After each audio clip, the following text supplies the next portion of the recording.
Hello, everyone, and welcome to episode 8 of the Form Guru series by MakeForms. Today, we are going to take a look at the single choice field. So, let's quickly start by creating a standard form.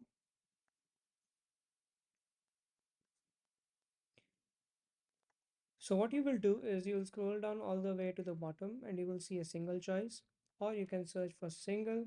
This is sometimes also referred to as radio buttons. You will click this. So this kind of field is used when you are trying to allow your users to select just one options.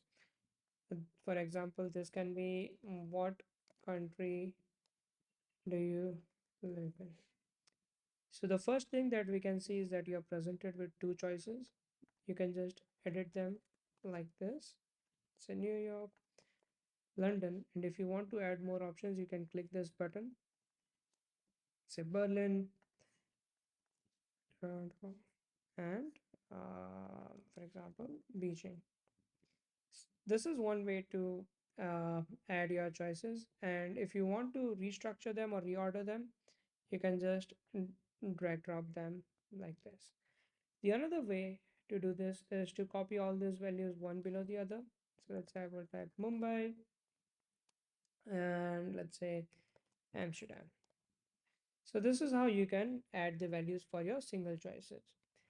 Now let's jump into the settings. So the first setting is very simple, which is the required field. Then there's the field name alignment. Then there is a helper field.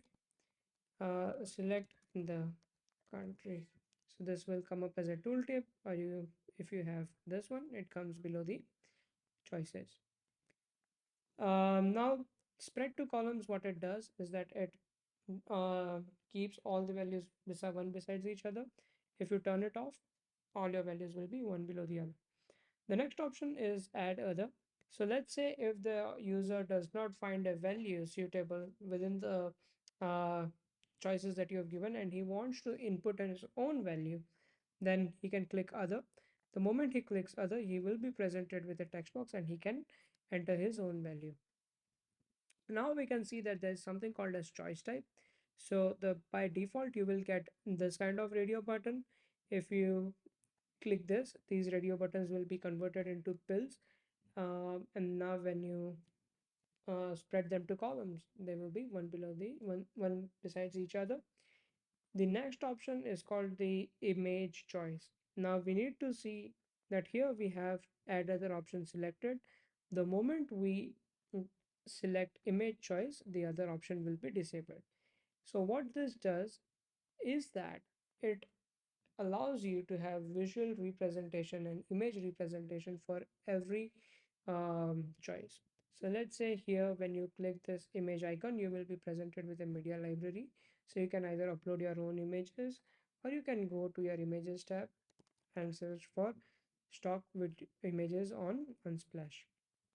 So I'll quickly go in and I will search all these values and I will input them.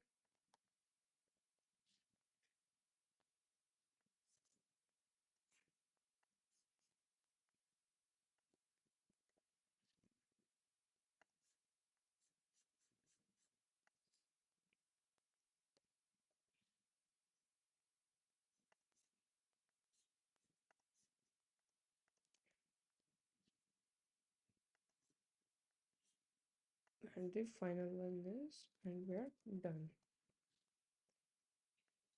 Okay, so now we can see that we have a beautiful representation of all the values.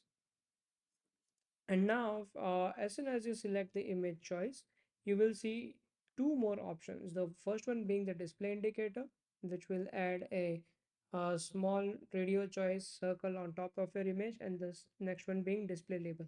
So whether you want to display the label, which is like the name over here, is completely up to you. Many a times you just want the user to select the images without letting them know what that image represents. In that case, you will just turn off this display label, and if you want your users to see what they are selecting, it's completely up to you. Again, the repeater choice and market sensitive data is something that I will see later. You can mark this field as disabled. For example, let's say I want the field to be selected by default as Mumbai and also disable it. In that case, the user won't be able to select any choice. And if you just turn off the disabled field, then they can select these choices. So that's it for today in the single choice. In the next episode, we'll take a look at the multiple choice option, wherein you can allow your users to select multiple values. There are going to be a little bit more configuration options for the multiple choice. So that's it for today for the single choice option. Please let me know in the comments below what kind of form videos are you looking forward to. And in the later stages, I will ensure that I look forward to those comments and I create those videos addressing your concerns. So that's it for today, guys. Pratik here from MakeForms signing off. Bye bye.